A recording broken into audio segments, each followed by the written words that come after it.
Hey, I'm Kelsey, KPI strategist and dashboard creator at Innoic, where our mission is to help you become a metrics pro. In the last video, we talked about why it's important to protect your clients' financial and sensitive data.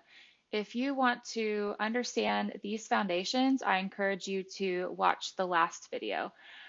Today, we're going to dive deeper into 8 ways that you can put your client's mind at ease when it comes to having them share their sensitive information with you. So, the first thing that you can do is letting the client know that you already have an NDA in place that you will sign to protect their confidential information. So, NDA stands for non disclosure agreement, and it is a legal contract between you and the client telling them that you will not share their confidential information with anybody else. Some of them include a clause to share with other team members on only an as needed basis. Yeah, so this is just showing that you want to be proactive in putting this document in front of them to keep their best interests at heart. The number two item that you can do is share with the client that we don't send sensitive documents or attachments over email.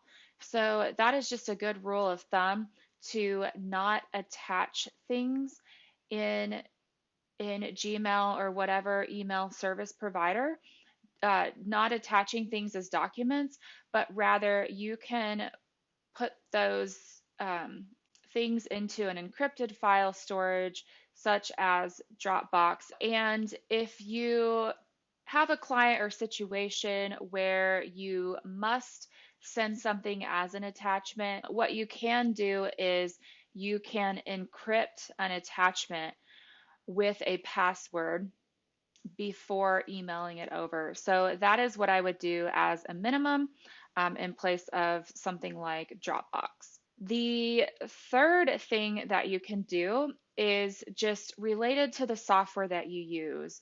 So there are different software protection measures that you can do, such as using a VPN network.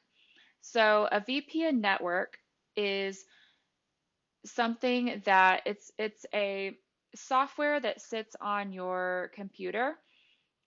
Think of it as an umbrella on top of your internet information that's being sent back and forth. So, for example, when you visit a website, information has to be sent out and back to you. So, what the VPN does is it actually encrypts the data before it gets sent out and encrypts the data before it gets sent back in. Um, Now, that is just my basic understanding of it, but feel free to research any VPN software yourself just to understand exactly how it sends data in and out. The other thing I like to avoid is using public Wi-Fi. So that's another protection measure that I use. So for example, if I'm traveling and I want to work at a coffee shop, I will actually bring my own hotspot so that I can securely log into my own hotspot. And then finally, just only using software that you trust. So software that you have vetted yourself and you understand how that software provider is protecting your data. So, we all have our responsibilities in this situation. We have responsibility to the client, and then the software provider also has responsibility to tell us how they're protecting our data. And so, for example, like before I use Dropbox, I would go to their website and research how they encrypt their data, for example, which leads me to point number four. So, number four is under file sharing. So, this is where you can share with the client that you only place or share files where there is encryption. And so you are looking for, in this Dropbox example I was mentioning earlier, I went onto their website and I was looking for at least 256-bit encryption. And so you can go into Google, for example, and search for software softwares that use this type of encryption, especially with like the file sharing. Further, if you wanted to be double protected, you could actually like I have varying levels of sensitive data, for example. So if I am just sharing normal files, like Dropbox is good. But if I had something super sensitive like payroll information, I may want to password encrypt that folder within the Dropbox system. So then you would have your own encrypted folder in addition to Dropbox's 256-bit encryption. Another way that you can protect information is just in how you behave with how you use passwords on your computer. So your passwords, if you are storing them somewhere, those also need to be encrypted. I encourage you to never save passwords in your browser. Always have that browser cleared to ask for your password. So, for example, Google Forms will try to help you out. And the first time you, like, let's say you cleared your cache and you're starting fresh with your internet browser, it will actually ask you, hey, do you want to remember this password for the next time you visit this website? And I always give them a big ol' no. The And then you're probably thinking, well, how do I remember all these passwords? There are password management softwares such as LastPass, and it is invaluable for helping you securely store your many passwords. And then number 6 is I like to share with my clients that our team is trained to know what cyber scams look like, and they diligently review emails, things like that, before clicking any links. So, for example, we know what phishing scams look like, and we're not going to just click on a link that comes in an email to us.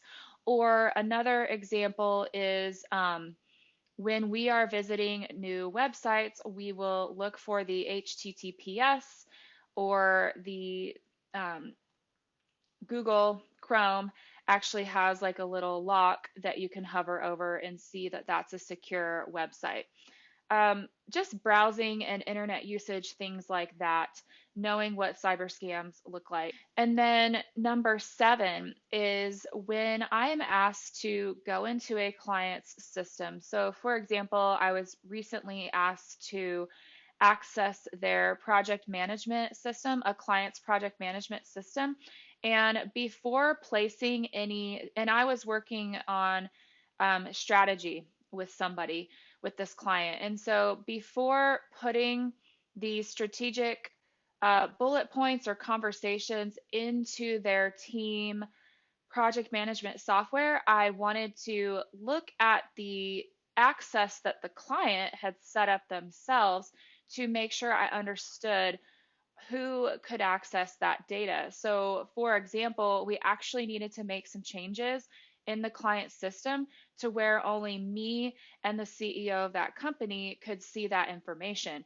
And then finally, number 8, you know, all these previous things that I talked about are measures that you can take within your own business process infrastructures to protect your clients. So these are all like preventative measures.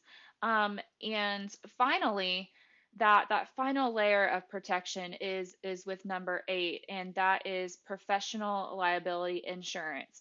And with that professional liability insurance, you can even have a cybersecurity add-on or additional coverage, depending on what type of data you are working with. Go ahead and tell your insurance agent, and they can help you get the right amount of coverage. So those are just some key tips that I like to use with my clients and just getting them more comfortable with the the protective measures that I have put into place in my business when working with their data. So if you like what you see in this video, I would encourage you to hit the like button, subscribe to this channel. It really helps get the word out there, and I so appreciate it. And I plan to put out more videos related to business strategy, um, data, how to create your own dashboards, and like Google Sheets tips and tricks and other types of software tips and tricks as it relates to data and working with data more efficiently. And so as well as like how to do metrics in your clients' businesses. And so if you're interested in that type of content, I would love for you to stick around. Please like and share this channel, and I appreciate it so much.